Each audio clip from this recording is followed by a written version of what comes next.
অবশেষে মুক্তি পেল শফিক। হ্যাঁ বন্ধুরা, শফিক সত্যি জেল থেকে ছাড়া পেয়েছে।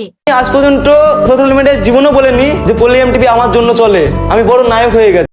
হ্যালো বন্ধুরা, সবাই কেমন আছো? আশা করি সবাই ভালো আছো। আজকের এই ভিডিওটি ধামাকা ইন্টারেস্টিং হতে চলেছে। শফিকের আরেকটি নতুন ভিডিও নিয়ে চলে এসেছি। 15 তারিখে শফিকের মীমাংসা কি হলো, 15 তারিখে শফিক কি বললো এবং শফিক ছাড়া পাওয়ার পর কি পল্লিগ্রাম টিভিতে আগের মতো কাজ করবে না নিজে চ্যানেল বানিয়ে কাজ করবে।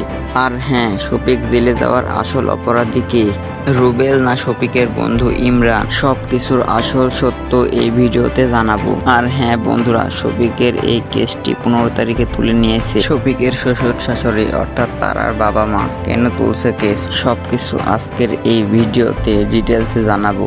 তো বন্ধুরা, ভিডিওটি শেষ পর্যন্ত দেখো, সবকিছু সত্য জানতে পারবে। আর হ্যাঁ, আমার চ্যানেলে যদি নতুন হয়ে থাকো ভিডিওটিতে লাইক দিয়ে চ্যানেলটিকে সাবস্ক্রাইব করে রাখো পরবর্তী ভিডিওর জন্য।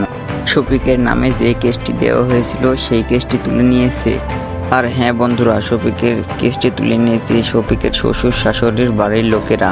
তো কেস তুলে নেওয়ার পরে শফিক কি আবার তারাকে বিয়ে করবে না শফিক আবার পল্লিগ্রাম টিভিতে ফিরে যাবে না যাবে না, এরকম আমাদের সবার মনে প্রশ্ন। সব প্রশ্নের উত্তর পেয়ে যাবে আজকের এই ভিডিওতে। তো বন্ধুরা, শফিকের এই কেসটি কেন তুলে নিচ্ছে তারার বাবা মা?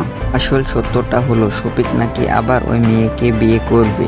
শফিক পরে কি করবে এটা জানা যায়নি, কিন্তু 15 তারিখে জানা যায় যে শফিক তারা নামের ওই মেয়েটিকে বিয়ে করবে। এই কারণে শফিকের নামে কেসটি তুলে নিয়েছে।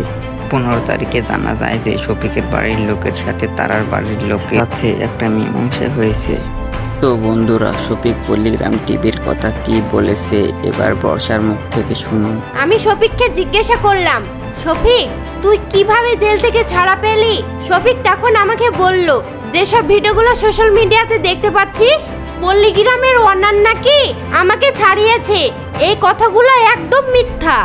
তখন আমি শফিককে জিজ্ঞাসা করলাম, তাহলে তুই জেল থেকে কিভাবে ছাড়া পেলি? তখন আমাকে শফিক বলল, আমার নামে যে কেসটা করা হয়েছিল টাকা দিয়ে মেটানোর মতো কেস না, তাই আমাদের দুই ফ্যামিলি একতা হয়ে মীমাংসা করে কেসটা তুলে নিয়েছে। তো বন্ধুরা, আজকের ভিডিও এই পর্যন্তই। ভালো থাকবেন, সুস্থ থাকবেন, দেখা হবে আবার অন্য কোনো নতুন ভিডিওতে।